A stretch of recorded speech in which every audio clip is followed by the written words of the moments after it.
Meus irmãos, vamos abrir nossas Bíblias lá em 1 João, no capítulo 1, versículo 5.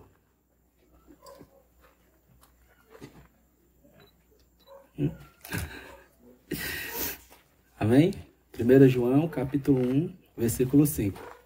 Diz assim: esta é a mensagem que dele ouvimos e transmitimos a vocês. Deus é luz, nele não há treva alguma. Oremos. Meu Deus Pai, eu te peço, Senhor, que o Senhor venha nos guiar através da tua palavra, que o Senhor possa vir falar aos nossos corações, que o Senhor possa iluminar as nossas mentes para que venhamos compreender os teus santos ensinamentos, Deus. Que venhamos, Paizinho, ser transformados por tua palavra, para a honra e glória do teu santo nome. Amém. Meus irmãos, tem um dito popular, né, no meio dos crentes, que é sobre os tipos de crente. Não sei se alguém já ouviu falar sobre os tipos de crente. Por exemplo, tem o crente piolho, né? O que seria o crente piolho? É aquele que anda pela cabeça dos outros. Até rima, né, um pouquinho. Tem o crente noiva, né? Que é aquele que só chega atrasado.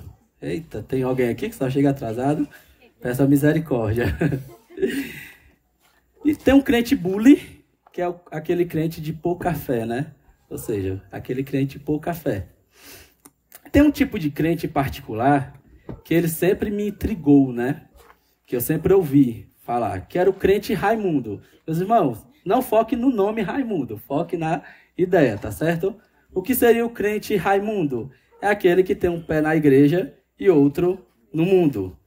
E o tema dessa administração de hoje é essa, que é um pé na igreja e outro no mundo, é um questionamento. Isso sempre me levantou essa pergunta, será que ele realmente existe? Será que é possível viver no mundo e no reino ao mesmo tempo? Né?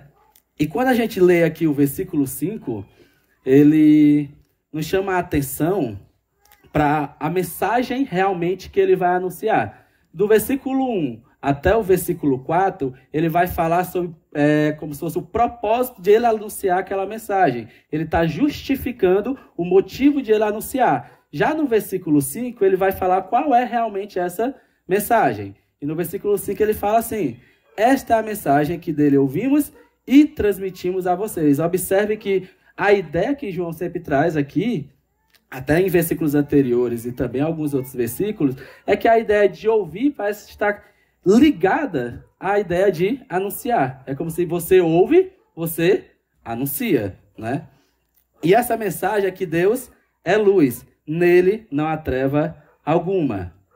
Ele, nesse versículo, está resumindo tudo aquilo que ele vai dizer em alguns versículos posteriores, até o versículo 2 do capítulo 2. Né? Ele faz um resumo.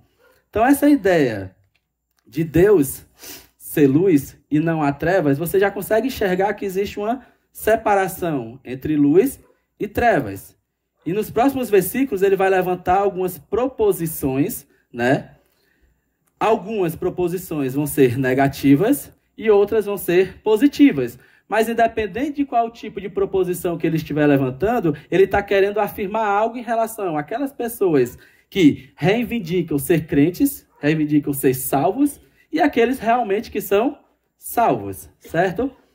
Em relação àquelas pessoas que realmente não são crentes, que estão vivendo nas trevas, a ideia que João vem nos trazer é para que nós venhamos ter critérios a analisar determinados tipos de pessoas.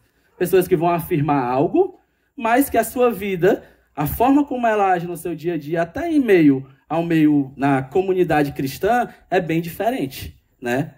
Não condiz. E já as proposições afirmativas, né, que ele vai usar é para encorajar e motivar, né, aqueles que realmente estão andando na luz. Aqueles que estão andando na luz, muitas vezes vão passar por determinados momentos, determinadas dificuldades, que eles vão se sentir desmotivados. Então, João traz, né, mensagens afirmativas de encorajamento para motivar aquelas pessoas. E nós vemos que no versículo 6 vai ser uma afirmação negativa, no versículo 7 vai ser positiva, no versículo 8 negativa, no versículo 9 positiva e até o versículo 1 do capítulo 2 que é positivo. E no versículo 2 ele faz um resumo sobre o poder do sacrifício de Jesus na cruz do Calvário. E indo lá para o versículo 5, né?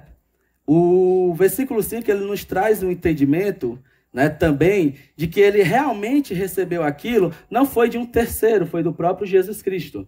Né? Ele tem essa tendência de sempre chamar a atenção para dizer que o testemunho dele é um testemunho verídico, porque ele realmente recebeu ali de Cristo. Né?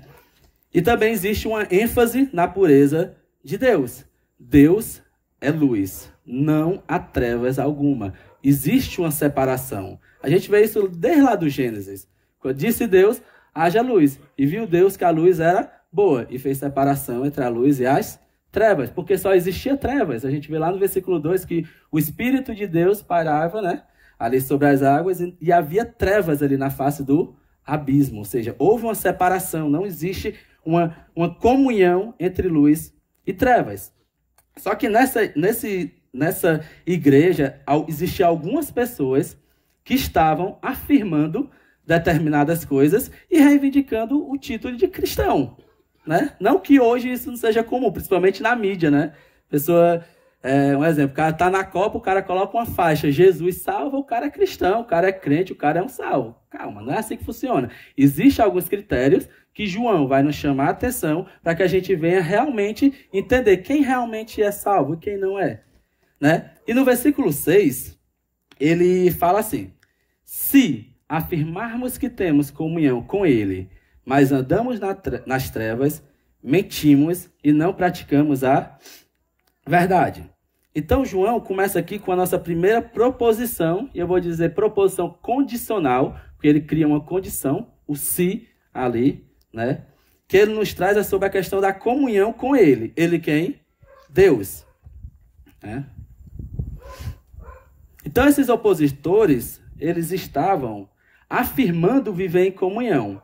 Porém, essa comunhão que João está querendo transmitir é uma comunhão que é mais profunda. Não é somente vir ao culto, mas é realmente viver uma comunhão de proclamar as boas novas. Nós vemos no versículo, deixa eu ver aqui, no versículo 1 ele fala assim, ó: o que era desde o princípio, o que ouvimos, o que vimos com os nossos olhos, o que contemplamos e as nossas mãos apalparam. Isto proclamamos a respeito da palavra da vida. Observe que ali no início, João já está chamando a atenção realmente de estar proclamando. Observe que João está escrevendo aqui, está falando, só que ele sempre está usando a questão de um plural. Nós, né? Nossas mãos apalparam. Isto proclamamos, né? A respeito da palavra da vida. Então ele está chamando ali a comunidade realmente para proclamar as boas novas. Ele está nos chamando para realmente anunciar aquilo que Cristo realizou na cruz do Calvário. Deixa eu beber só um pouquinho d'água aqui, que a garganta secou.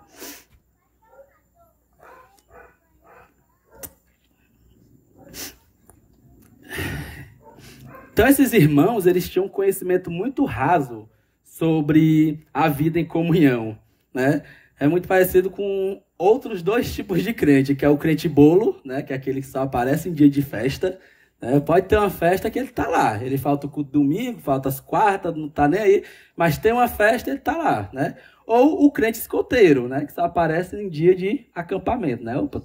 Todo carnaval, né? Geralmente tem os acampamentos, né? Que os crentes fazem. Aquele irmão está sempre lá, mas passa o resto do ano todinho pisando na igreja uma vez na vida. E quando aparece, né? Essas pessoas ainda não entenderam realmente o sentido de comunhão, né? De ter tudo em comum. Realmente andar e proclamar as boas novas. E a gente pensando nisso, eu creio que só é possível realmente andar em comunhão se realmente você estiver ali na luz.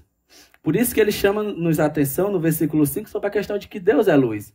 Se Deus é luz e nós estamos com ele, nós vamos andar realmente em comunhão. Nós vamos viver e proclamar as boas novas. E ele continua falando uma consequência daqueles que afirmam, mas estão andando nas trevas. Ele diz: mentimos e não praticamos a verdade. Parece que está tendo uma coisa redundante, né, aqui. Só que esse mentimos, eu acredito que ele está falando da questão de realmente sair contando mentiras. E a questão de praticar a verdade é muitas vezes um estímulo que às vezes acontece na vida de outros irmãos para também viver na mentira, que é muito fácil. É natural do ser humano. Se um irmão está fazendo algo bom, geralmente os outros ficam mais... Mas se alguém estiver fazendo alguma coisa ruim, geralmente tem um bocado de gente para apoiar, para auxiliar, né, ali naquela situação. Por quê? Porque é da nossa natureza realmente ter desejos pecaminosos, mas nós devemos pensar 2 vezes antes de agirmos. Então, mentimos é realmente contar mentiras, né? Por menor que seja, né? Por menor que seja. Uma mentira que eu sempre ouço muitas vezes algumas pessoas falar é aquele, diz que eu não estou em casa, né? É clássico essa. O telefone toca, é o banco, né? Fazendo a cobrança porque o cartão de crédito está atrasado, aí o cara fala assim, ei, mulher, ou a mulher fala, ei, não atende para mim e diz que eu não estou em casa. Mentindo por besteira, né? Assim. E nós temos que ter esse cuidado, né? Minha garganta está muito ruim, Ave. Já no versículo 7, depois de ele chegar e falar da proposição, que é uma proposição condicional negativa, ele vai falar daquilo que é positivo, né? Chamando a atenção para cada um dos irmãos que realmente estão ali andando na luz, para realmente se motivarem a continuar vivendo na luz. Observe o que ele diz no versículo 7. Se, porém, andarmos na luz, como ele está na luz, temos comunhão com os outros. E o sangue de Jesus, seu Filho... tá certo. Seu Filho nos purifica de todo pecado. Que a Bíblia que eu estou aqui, os versículos é tudo emendado, aí eu pensei que eu tivesse passado.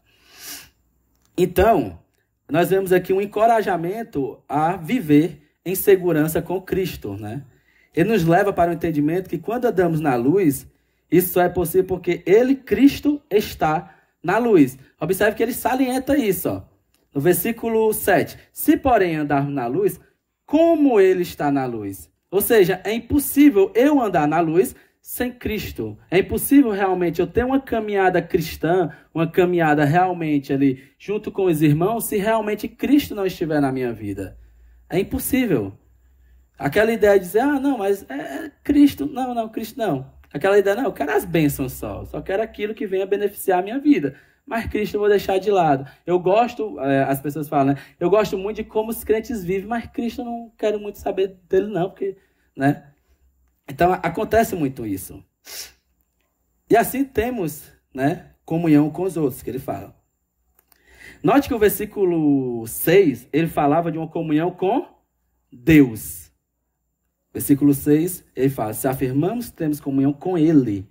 E no versículo 7, ele fala, temos comunhão com os outros. Como assim? Ele estava falando sobre a questão de comunhão com Deus, e no versículo 7 ele vai falar da comunhão realmente ali com os irmãos. A gente tem que entender que sempre uma comunhão com Deus, ela vai implicar em uma comunhão com os irmãos. E isso é o que João está querendo tratar em relação a essas pessoas que ele escreveu. Que existiam irmãos que reivindicavam conhecer a Deus, ter comunhão com Deus, mas eram irmãos separatistas, eram irmãos que viviam separados da comunidade. Eles não queriam viver ali junto com a comunidade. Então ele está falando, vocês dizem que tem comunhão com Deus, mas cadê a comunhão com os irmãos? Cadê a comunhão com o próximo, com a igreja? Então ele está chamando a atenção para isso, para a gente, né? E outra coisa muito importante em relação a esse versículo, que só podemos andar realmente na luz se o sangue de Jesus nos purificar de todos os pecados, né? O sangue de Jesus tem esse poder de purificar de todos os pecados. Não é aquela ideia, sangue de Jesus tem poder, né? O cara tá numa estrada lá no interior, né? À noite, aí passa um cachorro dentro do mato, a pessoa fala, sangue de Jesus tem poder. O sangue de Jesus não tem esse poder para isso. O sangue de Jesus tem poder para nos purificar de todo pecado, né? E vem um questionamento muito interessante em relação a essa questão. Nós estamos purificados dos nossos pecados quando nós caminhamos na luz, quando nós caminhamos com Cristo. Quer dizer que, se realmente eu estou caminhando na luz, quer dizer que agora existe uma ausência de pecado na minha vida? Realmente é isso que significa o que o texto está querendo dizer, né? É o que ele vai responder, né? Na nossa segunda condicional, no nosso segundo si. Entenda-se relação, porque tem dois se aqui, né? Que é o se do versículo 6 e o se do versículo 7, mas eles estão correlacionados, certo? Então, nossa segunda condicional é o versículo 8, que fala assim: se afirmarmos que estamos sem pecado, enganamo-nos a nós mesmos, e a verdade não está em nós. Então, essa segunda proposição condicional, ela está relacionada com o pecado, ou seja, uma vida sem pecado. Essa ideia de estar sem pecado está relacionada à vida posterior ao conhecimento de Deus. Não está falando daquela vida quando a pessoa não conhecia a Deus. Teve um momento que nós éramos inimigos de Deus, estávamos distantes dele. Mas chegou um momento que ele nos atraiu. Ele nos resgatou. Não fomos nós que o escolhemos, foi ele que nos escolheu. Ele que nos atraiu. Então, o que essas pessoas estão querendo dizer sobre viver, se afirmarmos que estamos sem pecado, é em relação a essa vida posterior à conversão. Elas estão vivendo aqui e ficam falando, eu estou sem pecado, eu estou sem pecado. Ou seja, o que elas estão querendo dizer é que elas não são mais afetadas pelo pecado. Olha essa afirmação, como é séria. Dizer que não é mais afetado pelo pecado. São os super crentes, né? Ela fala, não sou mais afetado pelo pecado. O pecado não causa mais nada na minha vida. Eu tô tranquilo. Tô tranquilo. Mas não é assim que a vida cristã funciona, né? Elas não tinham uma noção da seriedade do pecado. Muitas vezes a pessoa associa pecado... É muito comum ver isso no mundo, né? A pessoa associa pecado a coisas mais graves, né? A pessoa até fala assim, eu nunca matei, nunca roubei, nunca fumei, nunca fiz isso. Então a gente tem a tendência de tentar nos comparar a coisas que venham nos beneficiar. Tem um bandido ali que ele rouba, que ele mata, então eu vou me comparar a ele para dizer que eu não roubo nem mato, então eu vivo uma vida mais tranquila. E chegam ao ponto de falar que são pessoas até boas, né? Contradizendo até aquilo que Cristo disse, que não é um bom sequer, né? Então essas pessoas, elas não tinham essa noção do quão o pecado é grave. O pecado é tão grave que é interessante pensar sobre o pecado, porque nós sabemos que Deus está em todos os lugares. Deus está em todos os lugares, Deus está aqui. Ele está vendo todas as coisas. E muitas vezes nós pecamos conscientemente. Nós sabemos que aquilo é errado e muitas vezes nós fazemos, né? Seja um suborno ali no trânsito, o cara é pego, tá com uma pessoa a mais e, libera ali o cash, né, para poder... Ou até numa prova do Detran. É engraçado que essa prova do Detran, o pessoal mesmo da autoescola fala, leva tal dinheiro, né? Leva R$100, leva R$200 para poder garantir. No dia que eu fui sem nem um centavo para garantir. Eu não me senti tentado, né? E o Senhor usou de misericórdia e eu passei, graças a Deus. Mas isso também é pecado. E isso gera uma consequência nas nossas vidas. E o interessante é a gente pensar isso, sobre essa corrupçãozinha ali, que às vezes você acha que é tão bom, não é porque eu não pagar de novo a autoescola, tal valor e tal, para refazer a prova e ainda correr o risco. Só que é assim que vai crescendo e afeta toda nossa nação. Nós sabemos que nós vivemos um país completamente corrupto. Não vou dizer completamente, mas muito corrupto. Isso vem de pouquinho em pouquinho até chegar em uma escala mais geral. E nós temos que ter cuidado. E se nós tivermos realmente leis da base, né? Realmente uma noção do quão grave é o pecado em nossas vidas, os nossos pecados fazem separação entre Deus e os homens. O pecado faz isso. Ele nos separa, ele nos distancia. Observe que quando Adão, lá no Éden, junto com Eva, comeram ali do fruto, o que foi que eles fizeram? Eles se esconderam. Até inocente, né? Vocês me esconder de Deus, né? Por quê? Porque criou-se uma separação. Eu creio que anteriormente, quando Deus ali aparecia para eles iam correndo, eles tinham prazer de estar na presença de Deus. Mas a partir do momento que eles cometeram o pecado, eles se separaram, eles se distanciaram, eles se esconderam, cobriram suas vergonhas ali, né?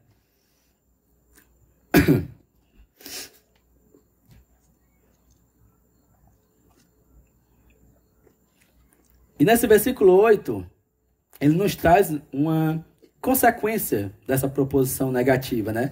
Se afirmarmos que estamos sem pecados, enganamo-nos a nós mesmos, e a verdade não está em nós, né? Então, o pecado, ele faz com que aquela verdade não venha mais habitar em nós, em mim. Ou seja, eu me torno uma pessoa mentirosa, né?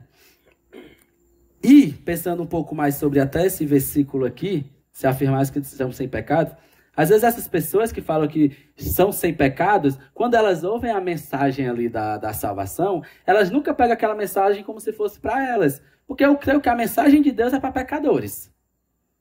Não é para pessoas perfeitas. Não existe uma pessoa perfeita. Mas existem pessoas que se imaginam perfeitas. Mas a mensagem é para pecadores. Quando eu ouço a mensagem, né, quando eu estou entendendo a mensagem, eu entendo que aquela mensagem é para mim. Por quê? Porque eu sou pecador e eu preciso realmente de uma transformação na minha vida. E eu sei que essa transformação só pode ocorrer em Cristo Jesus.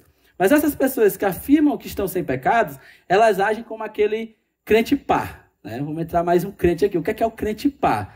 O que é que você faz com pá, né? Você joga, né? Para os outros. O cara está aqui no culto, ouve a mensagem e pensa o quê? Opa, eita, se o irmão fulano de tal estivesse aqui, eita Deus, ele ia ser abençoado. Né? Ou ele, no culto mesmo, ele ouve a mensagem, está aqui, rapaz, essa mensagem é para o irmão Joãozinho dos Anzóis. Tomara que ele esteja prestando atenção. Ele para de prestar atenção na mensagem e olha, cadê o irmão? Será que ele está prestando atenção? Né? Os irmãos já estão começando a olhar um para o outro, né? Calma, mensagem. Tá um bocado de crente para aqui, é? Calma, irmão. Então eles têm essa tendência de jogar para os outros. Por quê? Porque eles se veem como pessoas sem pecado. E é muito grave isso, você se ver dessa maneira. Então você é pecador. Não esqueça disso. Você é pecador. Você carece realmente da glória de Deus. Você precisa de Deus. Eu preciso de Deus. Né? E no versículo 9, ele vai entrar, né, com a nossa proposição condicional positiva em relação a viver sem pecado. Ou seja, ele vai trazer aquela ideia, fazendo um paralelo ali com o versículo 8, isso no versículo 9, que diz assim: se confessarmos os nossos pecados, observe que no versículo 8 ele está falando de pessoas que diziam que viviam sem pecado. Aqui ele já parte de um pressuposto das pessoas que têm pecado. Então essas pessoas devem fazer o quê? Confessar os seus pecados. Então, se confessarmos os nossos pecados, ele é fiel e justo para perdoar os nossos pecados e nos purificar de toda injustiça. Já acabou, já isso. Então, a primeira coisa que nós devemos fazer quando nós nos deparamos com o pecado é que nós devemos confessar os nossos pecados. É algo que é para ser natural para o cristão. Outro tipo de crente que eu ouvia muito falar era aquele crente que era o crente peca, pede perdão. Só que esse crente, toda vez que eu ouvi as pessoas falarem, né? Fulano de tal é o crente peca, pede perdão. Mas o crente não é para ser isso, não. O crente peca, ele pede perdão. Mas às vezes eu ouvi as pessoas falarem, fulano de tal ali é um crente peca, pede perdão. Tipo assim, como se fosse um senso meio crítico. Tipo assim, como assim? O cara vive pecando e pedindo perdão. É para ser assim, né? Até onde eu sei. Se eu peco, eu peço perdão. Eu vou lá até Cristo, até Deus, e me arrependo e confesso os meus pecados por meio da oração. E essa confissão de pecado é para Cristo, é para Deus. Não é para fulano de A, B ou C, de uma maneira que eu acredito que aquela pessoa venha ser um intercessor. Dessa maneira que eu estou falando. Nós podemos confessar os nossos pecados um para o outro para que nós venhamos crescer, né? Um auxiliar ali o outro, né? Mas só que Cristo é o nosso mediador, certo? E essa confissão de pecado também ela deve ser de maneira específica. Às vezes a gente tem até... Senhor, perdoa meus pecados. Não, tem que ser de maneira específica, porque muitas vezes nós lembramos. Nós lembramos dos nossos pecados. E nós temos que ter um certo cuidado até nessa questão da confissão do pecado, porque às vezes nós confessamos pecados graves, sérios, de maneira tão natural, né? Como se aquele pecado não tivesse feito um efeito danoso no meu coração, que gerasse uma tristeza ali, para que realmente eu viesse me arrepender. Então, minha presença, me perdoa porque, vou pensar no pecado grave, né? Como alguns irmãos aqui dessa igreja pensavam, Deus me perdoa porque eu matei fulano de tal. E o cara, na maior naturalidade do mundo, não entendeu ainda sobre a questão da consequência e da gravidade do pecado, independente também do que seja. Eu estou citando o pecado mais grave para a pessoa ter noção realmente daquilo que está acontecendo na vida dela, né? Uma separação. Então, de maneira específica. E quando nós confessamos nossos pecados de maneira específica, aquilo causa dor, causa uma tristeza nos nossos corações. Isso nos leva a um arrependimento realmente, uma contrição ali no nosso coração. E não é somente a questão das lágrimas, porque a gente vê que Esaú buscou arrependimento com lágrimas, mas não encontrou. Realmente é um quebrantamento de dentro, não é apenas você chorar, realmente transmitir algo ali como se você realmente estivesse se arrependendo. Realmente vem de dentro do coração, né? E essa confissão deve ser de maneira específica. Fala, se confessarmos os nossos pecados, eu vou confessar os meus pecados. Quais pecados eu cometi? Eu fiz A, B e C. Senhor, me perdoa por isso. Senhor, eu errei. Eu errei, muitas vezes, conscientemente em relação. O Senhor me alertou que não era para fazer aquilo. E mesmo assim, eu fiz. E aquilo tem que nos levar a esse arrependimento. Se não nos leva, nós devemos rever realmente como nós estamos caminhando ali. Devemos. E ele fala que existe, né? Se confessarmos nosso pecado, ele é fiel e justo. Fiel ao quê? Ao que ele prometeu. Ele é fiel àquilo que ele prometeu. Não podemos confundir essa fidelidade, que às vezes as pessoas falam, Deus é fiel. Aí a pessoa vive de qualquer... Não, mas Deus é fiel. Deus é fiel, não. Deus é fiel àquilo que ele prometeu. E o que foi que ele nos prometeu? Nos perdoar e nos purificar de todos os nossos pecados. Isso é uma garantia de que nós realmente podemos viver aqui na terra. E mesmo que nós venhamos a pecar, que a gente vai ver isso lá no versículo 1 do capítulo 2, ele vai nos perdoar e nos purificar, se nós realmente nos apresentarmos diante dele com o nosso coração quebrantado. E ele também é justo, né? Fiel e justo. Esse justo aqui está relacionado com uma forma de agir, né? Ele é justo porque ele agiu de maneira justa. Jesus Cristo, ele cumpriu tudo aquilo que nós não poderíamos cumprir. Nós não teríamos essa capacidade. Ao morrer na cruz, ele cumpriu tudo aquilo que precisava. Por mais que eu ou você, se eu decidisse, eu vou morrer por mim mesmo, para ser salvo. Esse sacrifício não seria suficiente. Não seria. Mas Jesus Cristo, ele agiu de maneira justa e cumpriu todos os requisitos necessários para aplacar a ira divina, né? Então esse pecado ele é removido, né? Ele nos purifica de toda injustiça.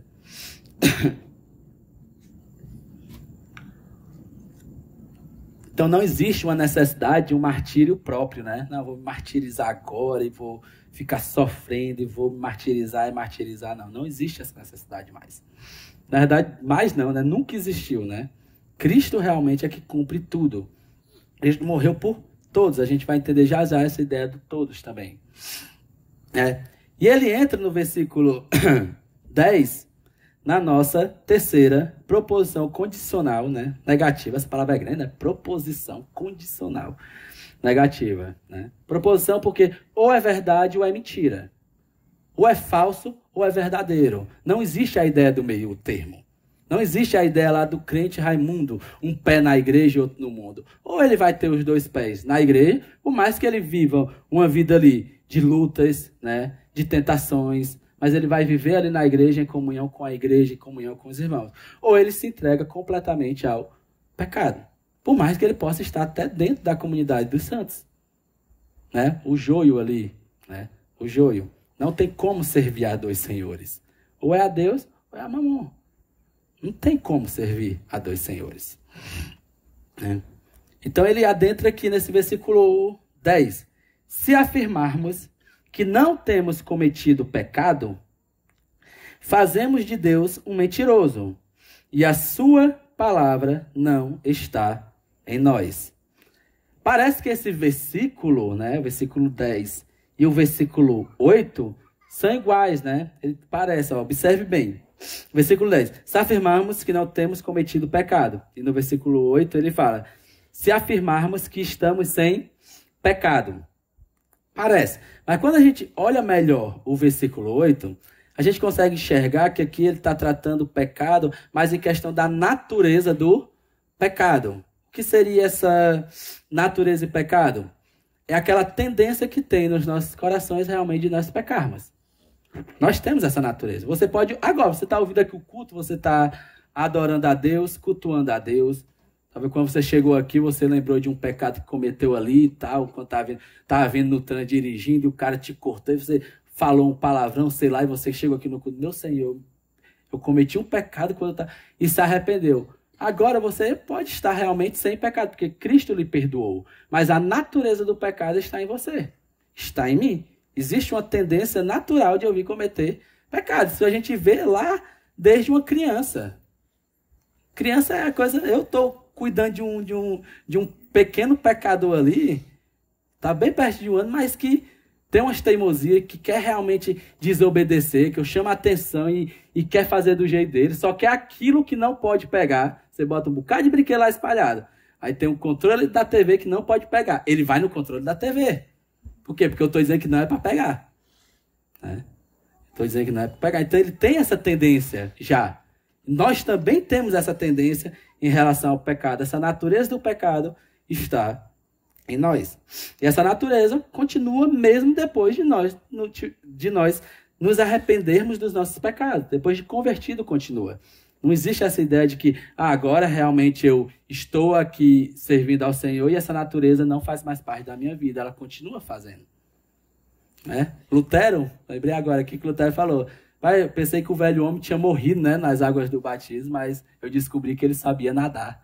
Ou seja, a ideia de Lutero, ele sabia que o velho homem ia continuar ali perturbando, azucrinando ali o ouvido dele para ele vir a pecar. Interessante isso. Mas já o 10, a gente vê a questão do ato de pecar. Observe o versículo 10. Se afirmarmos que não temos cometido pecado, está mais relacionado com um ato, realmente, de você agir em relação àquela tentação que vem na sua vida para pecar.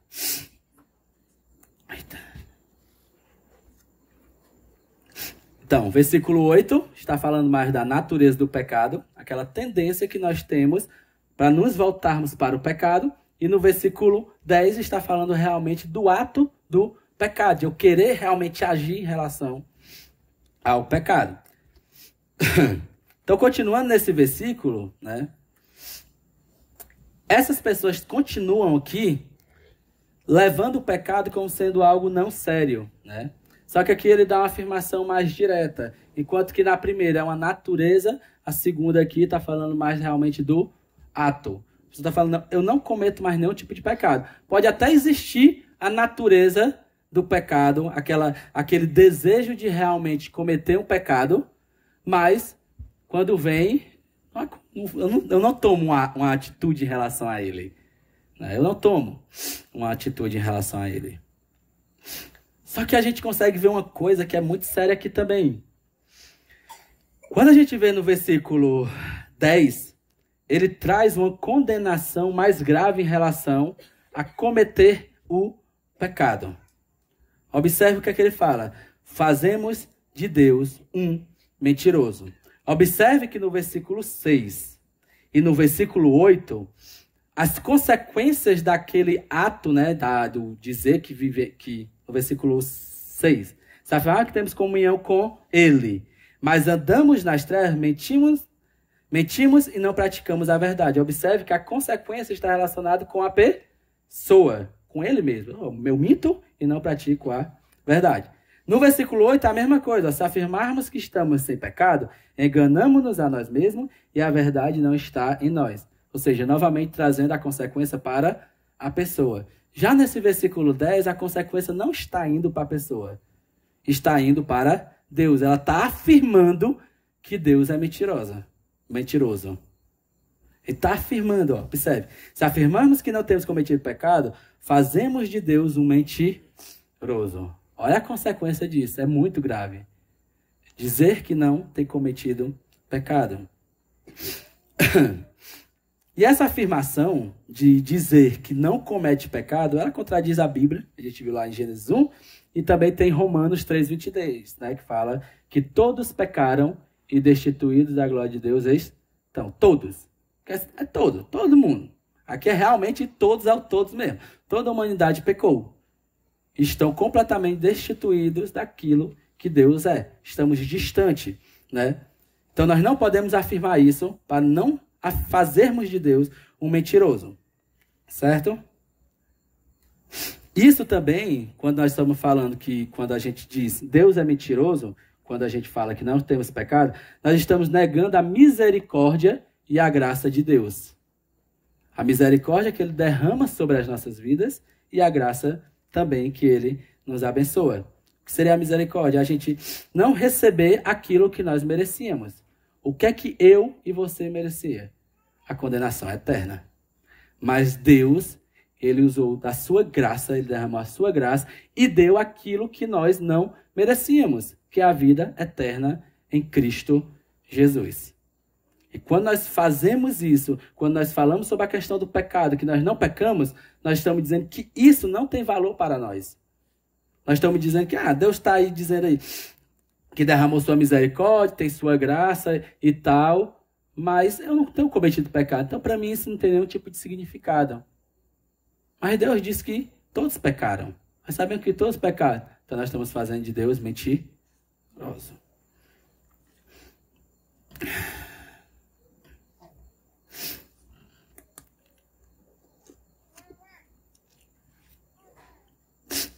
E no finalzinho desse versículo 10, ele vai falar assim, ó.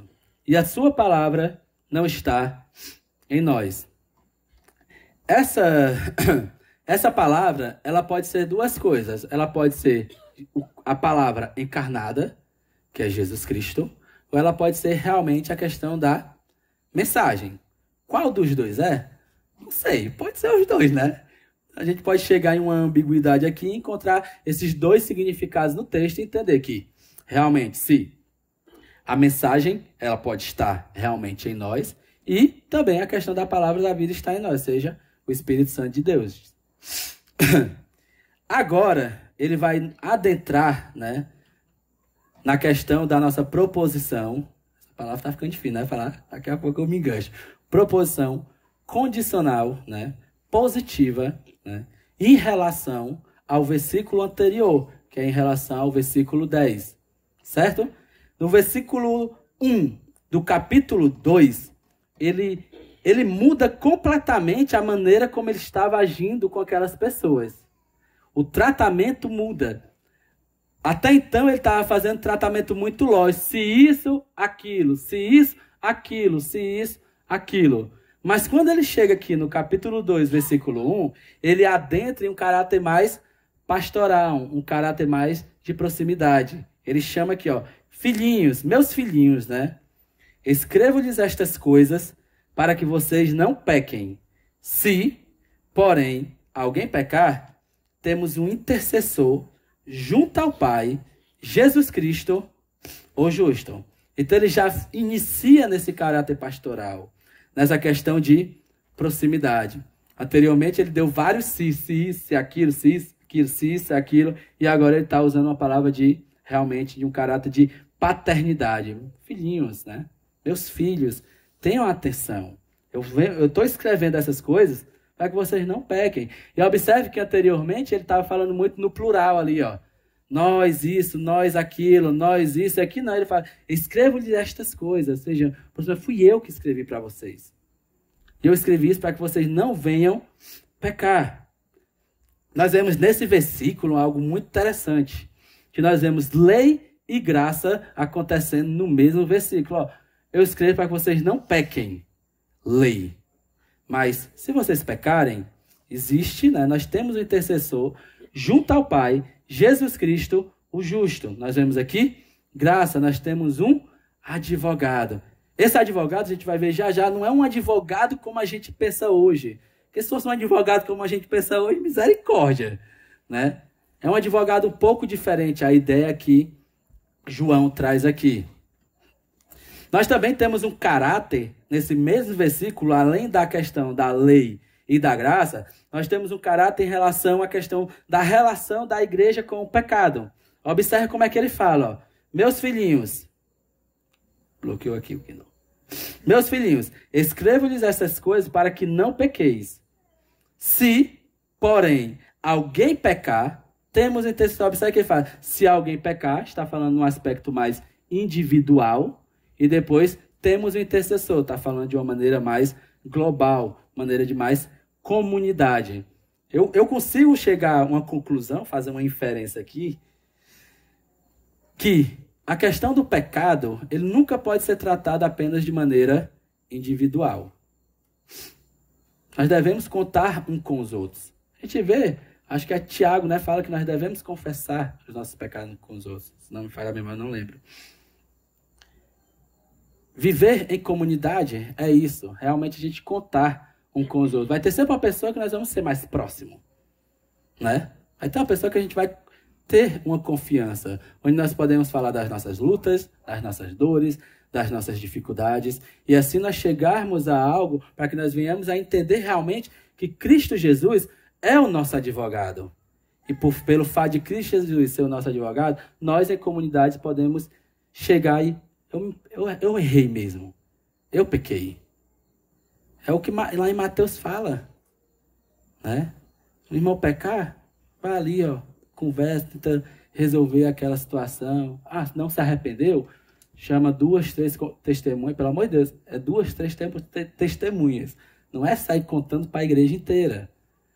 Vai ali, resolva. Se não, leva para a comunidade dos santos. Se não ouvir, realmente considera ele como um ímpio, uma pessoa que realmente não faz parte da comunidade. Observe que o tratamento do pecado ali foi tratado de uma maneira em comunidade, não somente de uma maneira individual. O problema é que hoje em dia a gente tem essa tendência de sempre pensar no pecado, não vou falar com o irmão porque eu tenho medo de ser julgado por ele. Eu não vou falar do pecado, não, se eu fiz isso, não vou falar. O cara fala assim, eu sou torcedor do Ceará. Ô, pecado, misericórdia. Mas pode falar pro irmão, né? Então, temos que ter esse cuidado, meus irmãos, de realmente contarmos um com os outros em comunidade. João está chamando a atenção para isso. Esses irmãos que estavam reivindicando uma espiritualidade ali especial, eram irmãos sectaristas, eram aqueles irmãos que não queriam estar ali tendo tudo em comum, vivendo junto com o outro. Eram irmãos que se distanciavam. Mas João está nos chamando a atenção aqui que nós devemos viver em comunidade e realmente tratar o pecado de maneira em comunidade. Primeiramente, com o irmão realmente ali para você realmente sentir confiança, sentir um estímulo. A ideia de João aqui é encorajar a igreja a permanecer na luz. Lembra lá que lá no versículo 5, a primeira coisa que a gente viu, que a mensagem que ele anunciou é que Deus é luz e nele não há trevas nenhuma. É para que nós venhamos a viver na luz. E essa viver na luz só é possível em comunidade. Inclusive, a questão do tratamento do pecado não deve ser somente uma coisa individual. Deve ser uma coisa que nós devemos tratar um com os outros. Bem? Continuando. Aí ele fala aqui, né, estas coisas, detalhe, estas coisas ele está falando sobre do versículo 6 ao versículo 10. Ele não está falando de tudo, ele está falando somente do versículo 6 ao versículo 10. João parece que está nos transmitindo uma ideia que como se o que ele falou ali do versículo 6 ao versículo 10 fosse suficiente para nós vivermos sem pecado. O que a gente viu sobre a questão de viver em comunidade, de nós realmente confessarmos os nossos pecados. É como se João estivesse falando assim, se vocês fizerem isso, é possível viver sem pecado. Mas nós devemos pensar uma coisa interessante. João, ele é realista. Ele é realista. Ele não pode criar um mundo utópico ali e pensar, não tenho mais pecado, eu não vivo... Opa, acho que esse aqui está seco também. Valeu.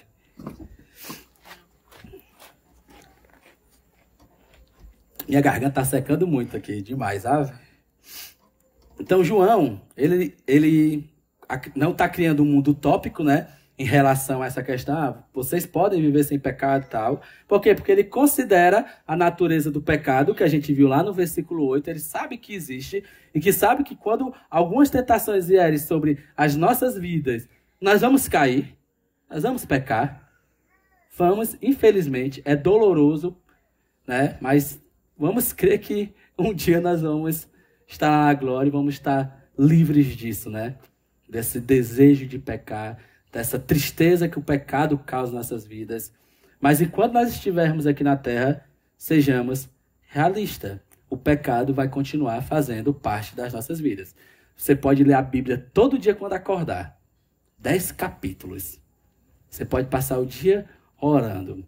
Você pode vir todos os cultos. Vai chegar um momento que você vai pecar. Infelizmente. Mas vai acontecer. Mas João chama a atenção para nós não nos desanimarmos, ficarmos tristes em relação a isso. Por quê? Porque nós temos um advogado. Essa palavra advogado que aparece aqui, né, que foi traduzida como advogado, ela aparece 5 vezes na Bíblia. Né? Uma em 1 João, né, que é essa aqui, né, e 4 em João. Nessa aqui, ele está se referindo a Jesus Cristo. Né? Ele está se referindo ao próprio Cristo Jesus. Ele é nosso advogado porque ele está no céu. Ele está ali à direita de Deus Pai Todo-Poderoso, intercedendo pela gente. E essa palavra, ela pode indicar também 2 coisas. Eu acredito que ela indica nesse versículo também as 2 ao mesmo tempo. Esse advogado, ele pode ser um amigo, né? Que vai falar em favor daquele que é culpado. Não é um advogado que você vai ali, que você tem ali no centro, né? Tem um negócio de demissão, onde você vai negócio de demissão, sindicato, fica um bocado de advogado lá, né? Não é esse tipo de advogado. Está falando de um amigo que vai defender em relação a uma acusação que você recebeu, e muitas vezes uma acusação válida, e ele vai lhe defender. E muitas vezes ele vai levar a culpa. Então, esse amigo que está falando, esse advogado, é isso. É um amigo que fala em favor daquele que é acusado. Né? Ou, esse advogado também poderia ser um apoiador que tenha poder, que tenha recursos. Né? É uma pessoa que vai agir ali, ele tem condição de agir em seu favor. Ele vai pagar a dívida que você não podia pagar. A gente vê aquela parábola que fala do cara que estava devendo muito, né? Muito mesmo. E o Senhor lá perdoou aquela dívida, né? E em outro momento, ele tinha capacidade ali de perdoar uma dívida menor, mas ele não perdoou. Mas o que eu quero trazer aqui é que existe alguém que realmente vai tomar o meu lugar com todo o recurso. Lembra que eu falei sobre a questão que ele é fiel e justo? Porque ele realmente agiu da maneira que deveria agir, da maneira correta. Ele cumpriu todos os requisitos, ele tinha um poder, ele tinha um status para poder me substituir ali em relação à minha dívida. E esse é o advogado. Ele é um amigo e também é um apoiador com recursos. Né? É um amigo, uma pessoa que vai interceder ali por nós. A gente vê lá em João 15:15, né? Já não, acho que é João 15, versículos... eu não lembro mais, mas que fala que já não vos chamo de servo, porque o servo não sabe o que faz o seu senhor. Eu vos chamo de amigo, porque tudo que eu recebi do Pai, tudo aquele conhecimento que eu tenho do Pai, eu tenho feito vocês saberem. Ou seja, Cristo ali está nos chamando de amigo. E é esse amigo que está ali, à destra do Deus Pai, intercedendo pela gente. Ele é o nosso advogado. Né? Eu acho que é difícil encontrar realmente uma palavra aqui, né, para a tradução, mas o que esses tradutores encontraram foi essa questão realmente de advogado. Já no versículo 2, para nós terminarmos, ele vai chegar a uma conclusão do poder de Deus em relação ao sacrifício que Cristo Jesus fez ali na cruz do Calvário. No versículo 2 ele fala assim, ó, ele é a propiciação pelos nossos pecados. E não somente pelos nossos pecados, mas também pelos pecados de todo o mundo.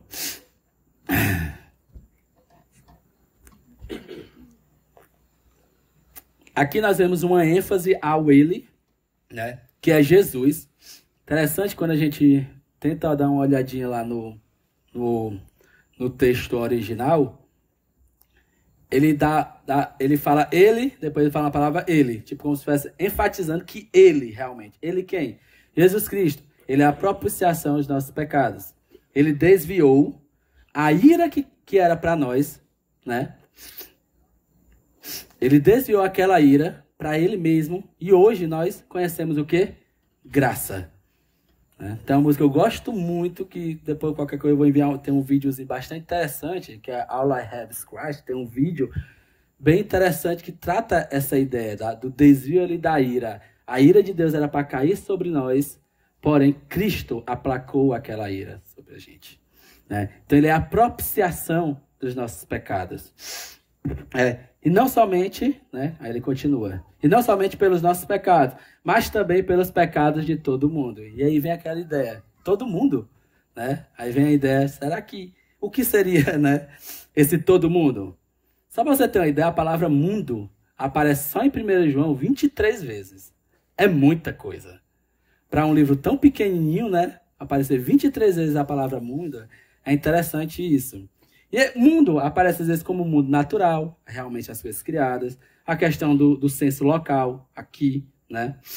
Nós também podemos ver alguns versículos que falam de mundo, como a questão dos valores mundanos, né? Tem vários textos, tipo, valores mundanos, tem capítulo 2, versículo 15 ao versículo 17. Eu vou ler aqui só para nós enxergarmos melhor. Versículo 15 do capítulo 2.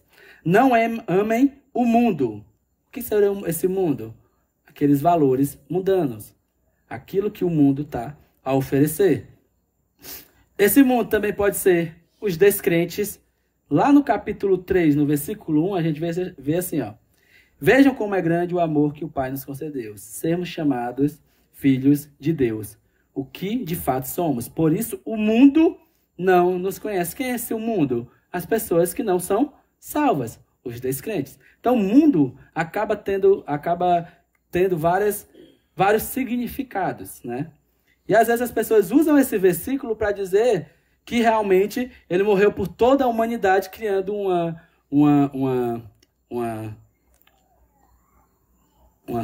não é seita não, uma heresia, né? Que é chamada de universalismo.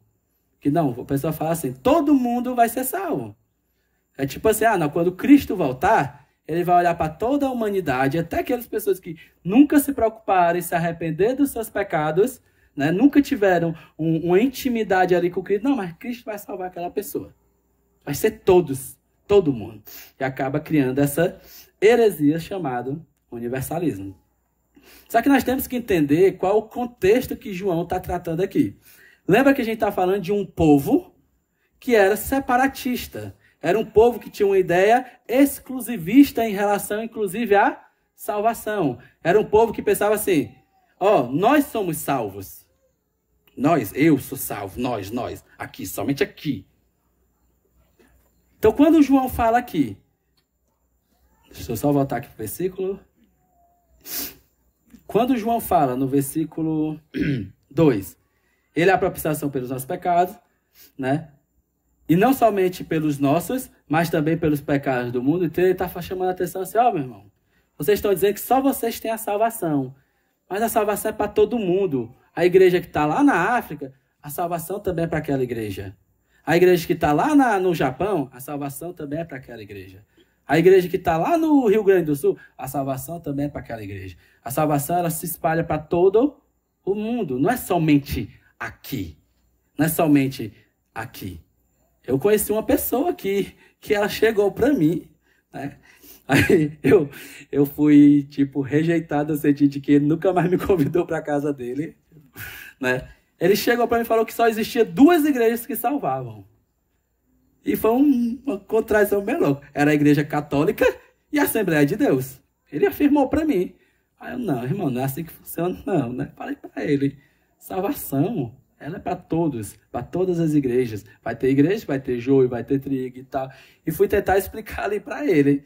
Aí depois disso, nunca mais eu fui para casa dele. Ele, né, o filho dele chegou para mim e falou, meu pai não quer mais que você vá lá em casa. Eu, Não tem problema não, né? Ele ficou com raiva de mim, o irmão. Então, assim, todo o mundo é a igreja invisível. Lembra que eu falei lá na sábado passado, a igreja invisível que está espalhada por todo o globo terrestre. É essa questão de todo mundo que está querendo dizer aqui. E a gente chega a uma conclusão que nós devemos andar na luz, pois a luz vai revelar o pecado que existe no meu coração, e assim eu posso me arrepender. Eu acho que é Agostinho que fala, lá em Confissões, que quando ele vai tratar sobre a questão lá do salmista que fala, sonda-me, Senhor, ele fala que é o único momento que ele consegue realmente ver o pecado que existe no coração dele é quando Deus está sondando o coração dele, é quando Deus realmente está revelando o coração pecaminoso dele. Por isso que é importante nós pedirmos, Senhor, mostra o pecado que existe na minha vida, sonda realmente o meu coração, revela com a luz da tua palavra aquilo que realmente está me levando ao pecado, e aqueles pecados que muitas vezes eu não estou nem vendo ainda. É uma revelação, a luz tem essa característica de revelar algo. Quando apaga aqui, ninguém vê nada. Se você for andar, você vai bater nas cadeiras, você vai atropelar o irmão. Mas a partir do momento que a luz é acesa, todo mundo está vendo, a luz ela vai revelar onde é que as pessoas estão, onde é que os objetos estão, e você não vai tropeçar. Então a luz ela tem essa característica. Nós devemos nos afastar das trevas, temos que ter prudência para não darmos um mau testemunho para os que estão de fora. Às vezes a gente vive uma vida tão, assim, às vezes, liberal por causa da nossa sociedade, que a gente acaba entrando muitas vezes um pouco ali nas trevas, e nós temos que ter esse cuidado. Para que nós venhamos ter comunhão, nós devemos confessar os nossos pecados em oração. Por isso que a oração é muito importante, que é o momento que realmente eu posso me arrepender ali dos meus pecados. E a nossa palavra de encorajamento que a gente vê nesse texto é que nós não venhamos desanimar na caminhada, né? Pois o sacrifício de Cristo ele tem poder para nos purificar. Ele é suficiente, ele tem um poder muito grande. Não foi qualquer sangue que foi derramado. Foi o sangue de Jesus Cristo. Imagina o sofrimento que Cristo passou ali na cruz do Calvário. Sendo perfurado, sendo maltratado, sangue. Às vezes a gente, quando sofre um cortezinho ali no dedinho mindinho, né, a gente é clássico isso. E a gente toda vez só machuca naquele local. Você chuta e aquela dor. E Cristo passou por um sofrimento muito maior. Não foi somente um sofrimento físico, mas também foi um sofrimento aqui, porque ele recebeu ali o pecado da humanidade sobre a vida dele. É muito forte isso. E esse sacrifício, nós devemos entender que ele tem esse poder para nos fazer viver em comunhão, para que nós venhamos confessar os nossos pecados, realmente venhamos andar juntos. Amém?